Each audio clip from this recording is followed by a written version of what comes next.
मोगाच्यानो आतां आमी शिंपयेंतलीं मोतयां आयकुया. खेळांत पयल्या स्थानार आयिल्ल्यांक भांगराळें पदक मेळटा. दुसरें स्थान आपणायिल्ल्यांक रुप्याळें सिल्वर मेडल मेळटा.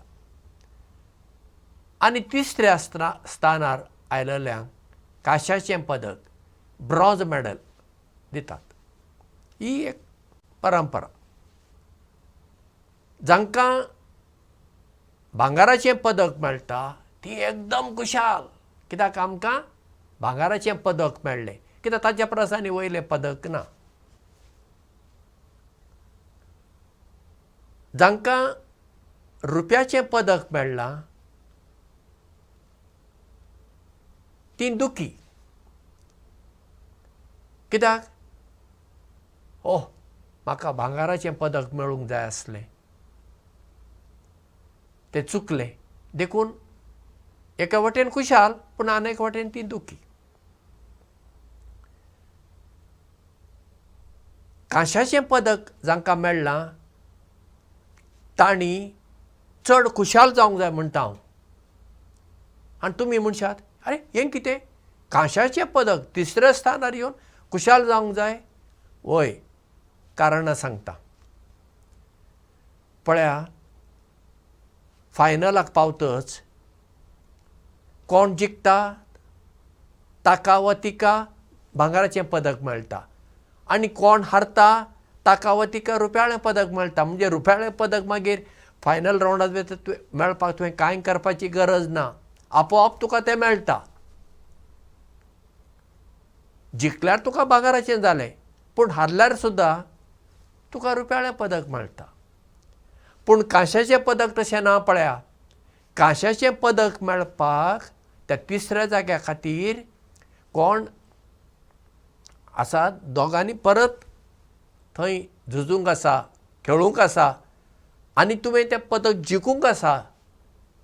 आपशेन तुका कांशाळें पदक मेळना. देखून हांव म्हणटां हें कांशाचें पदक मेळ्ळेल्यांनी खुशाल जावपाक जाय, कित्याक आपणाक एक पदक मेळ्ळें ना आनी हांवें जिखून घेतलें. हें आपशेंच म्हाका मेळूंक ना, शेवट मेरेन म्हाका झुजचें पडलां. हें तें रुप्याळ्या पदकाक जायना. एकदां तूं फायनल रावंडाक पावलो तुका नक्की एक पदक मेळटलेंच, दुबावच ना.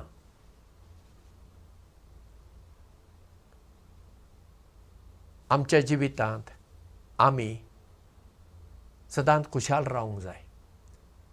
पूण आमी कितें करता? आमी दुखी जाता.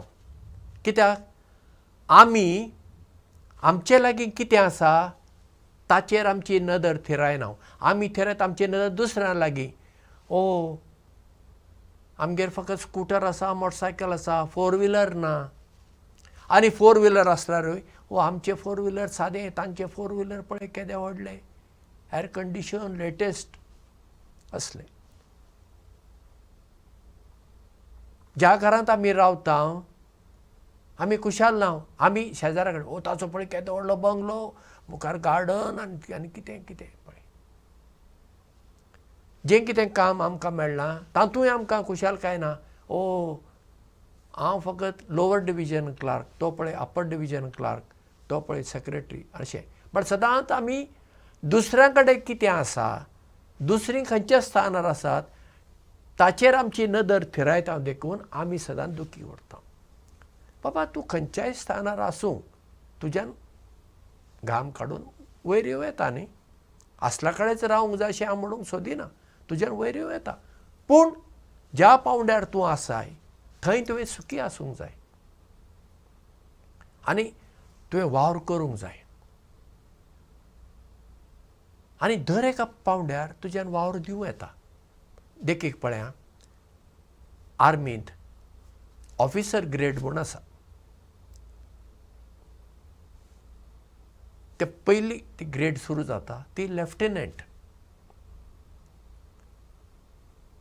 आतां लेफ्टनंट जर म्हणूंक लागलो ही म्हजी एकदम सकयली ग्रेड ऑफिसरा मदें, म्हज्या वयर पळया तो कॅप्टन आसा, पूण कॅप्टना कडेन पळोवन तूं दुखी जाशी तूं हांगा वावर करूंक पावचो ना. बरें, तूं परीक्षा दी आनी कितें कितें तुवें करूंक आसा तें कर आनी मागीर तूं लेफ्टनंट आसलो तूं कॅप्टन जावं येता.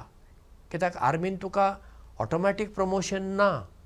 दर एक कडेन तुवें परीक्षा दिवची पडटा आनी घाम काडचो पडटा. भायर कॅप्टनाच्या वयर मेजर आसा. पूण कॅप्टनाक दुखी जावची गरज ना. घाम काड आनी मेजराचो पावंडो तुका मागीर मेळटलो. मेजराच्या वयर लेफ्टनंट कर्नल आसा. लेफ्टनंट कर्नलाच्या वयर कर्नल आसा. कर्नलाच्या वयर ब्रिगेडियर आसा. ब्रिगेडियरच्या वयर मेजर जनरल आसा आनी ताच्या वयर लेफ्टनंट जनरल आसा आनी ताच्या वयर शेवटी जनरल आसा.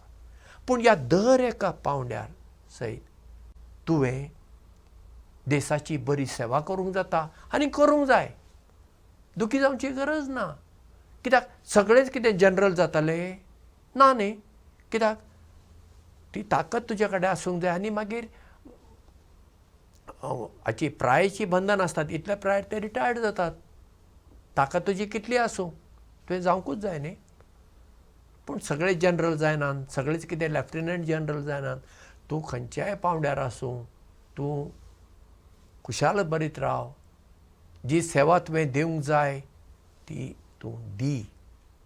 म्हणटच जिवितांत खरी खुशालकाय केन्ना येता जाणा, जेन्ना आमी देवान आमकां कितें दिलां तें आमी मानून घेता.